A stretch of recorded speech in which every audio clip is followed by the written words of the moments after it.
In the world of gaming, there's no company I love more than Nintendo. Ever since I played my first video game, and especially as I've gone on to play countless of their classic games they've made over their storied career, my love for them as a company has only grown. They've brought so many innovations to the world of gaming, so many that I've had the privilege to be alive to experience in their prime. But some of their greatest achievements happened long before I was alive. But also, their biggest failure. The Virtual Boy, the single most infamous failure in the history of gaming. It is truly hard to fathom how hard this machine failed, and it truly couldn't have happened at a worse time for Nintendo. See, in 1995, Nintendo was in a weird spot. They found themselves with all eyes of the gaming industry on them. They'd continued to push back their much anticipated third generation 64-bit hardware, the Nintendo 64, or the Ultra 64 as it was known at this time. And the Sony PlayStation had already been making massive waves through the gaming industry. And as great as the few games Nintendo were showing off looked, mainly a 3D Mario game, Sony were absolutely slinging out classics while selling their console at an impressively low price. So the Big N were under the pressure of a new competitor and the delay of their next-gen console. So what did they do?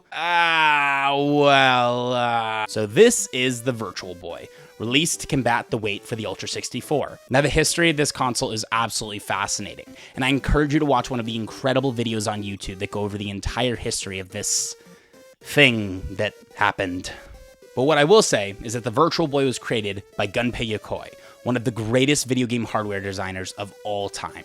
He brought us the Game Boy, which we all know how much I love, and of course, the D-pad. So when Nintendo needed something to recapture the industry's eye, they gave Yokoi a critically short development cycle to make a VR headset in 1995. Even in 2022, VR has its issues, so 27 years ago, it was entirely unfair for Nintendo to expect Yokoi to make a good product, especially when the graphics are limited to red and black.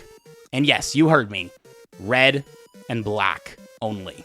And considering that the mainstream gaming market in 1995 hadn't been exposed to VR in its current form at the time, their expectations for the Virtual Boy were very high. But don't think for a second I'm defending Nintendo here. This console was a mess in every single way. Terrible marketing, horribly overpriced, and on top of the fact that Nintendo set expectations way too high for this console. But at the end of the day, the only thing that matters to a video game console is the games, and sadly, the Virtual Boy fails here as well. Sorry, buddy. Over its 1 year of life, only 14 games were released in the United States for the Virtual Boy, and nearly all of them are god-awful.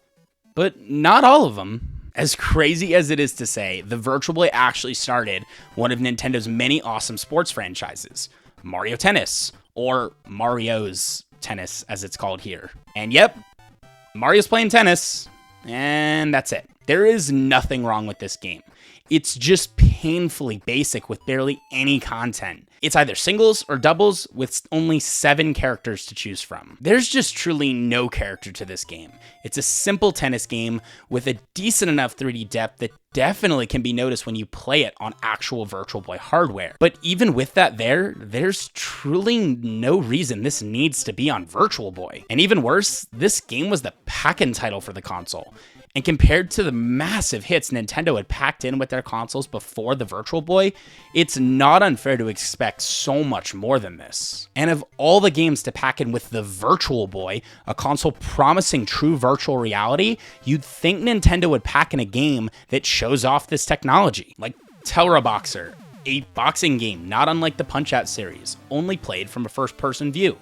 And this game is very fun, all things considered, with giant robot enemies for you to box and destroy. This game also makes great use of the Virtual Boy's dual D-pad controller, controlling each glove with each pad. Speaking of the Virtual Boy's controller, it's actually one of the only positive things I can say about this console. It's weirdly comfortable despite its mirrored design, which was intentionally made this way so you know where your fingers are on the controller when you have your head inside the visor. Back to Terra Boxer, there's some genuine challenge to be had in this game, but yet again, there isn't a lot of content to experience. That's honestly my only complaint with this game. Besides that, it's pretty great. And it really should have been the game packed in with the console, considering its first-person view shows off some semblance of virtual reality. But Nintendo was banking on the Mario name to sell this console.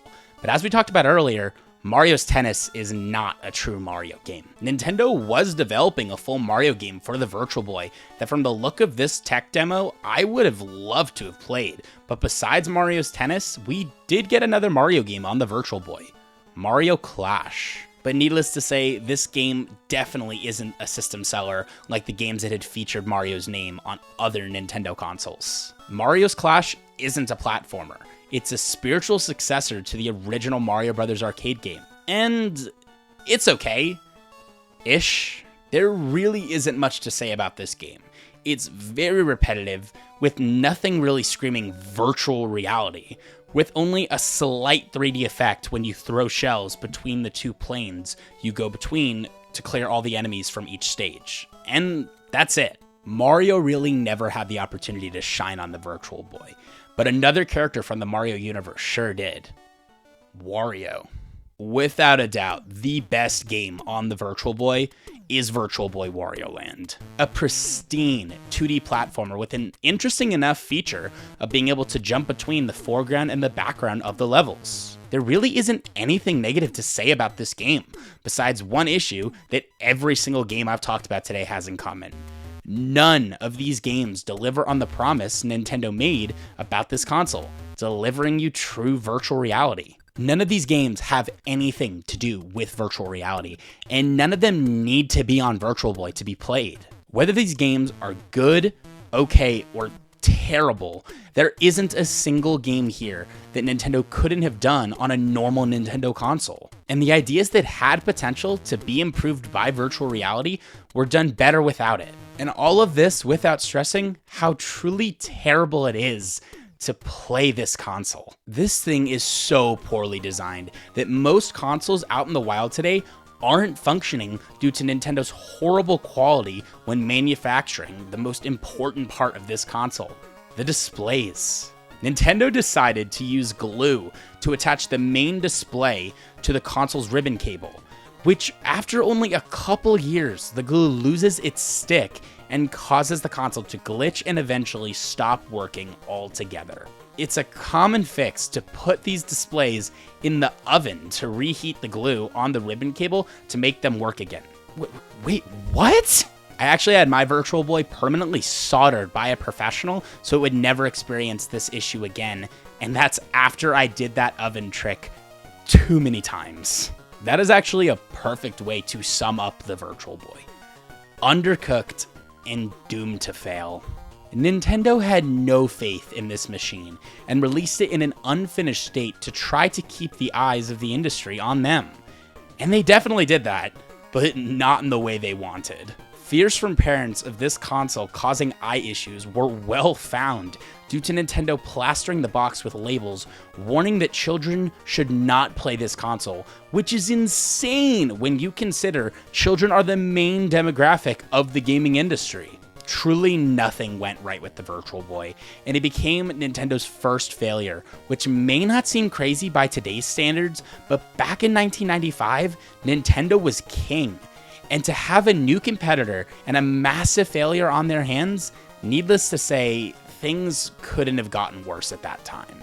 So it isn't surprising that Nintendo cut their losses and pulled the cord on this console after only a year on the market.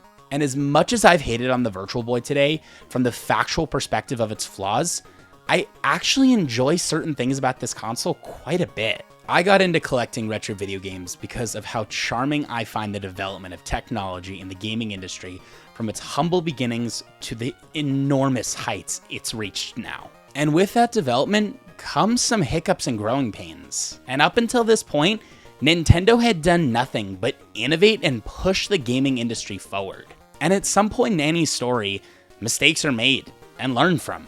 And although this may have been Nintendo's first and biggest failure, it definitely wouldn't be their last, and all failures are learning experiences leading you to a brighter future. And getting to experience this bump in the road of the development of gaming that dared to attempt virtual reality 2 decades before the consumer was ready to even consider VR as a real gaming option is daring and deserves some respect. And I'm not the only person who feels this way. The Virtual Boy has a massive fan base, still active to this day, making fan games and even reviving some dead projects that were planned for the console, some of which range from truly impressive to fantastic. All of this to say, the Virtual Boy is everything anyone has ever said about it and so much more. And if you have the opportunity, I encourage you to experience this infamous piece of gaming history with your own eyes, because it truly does have to be seen to be believed. That's all for today's video, guys, but please let me know in the comments below. Have you tried a Virtual Boy? And if not, would you want to? I will see you guys next week with a new video, and my name's Oliver. I'm the Retro Game Boy, and I'll see you guys next time.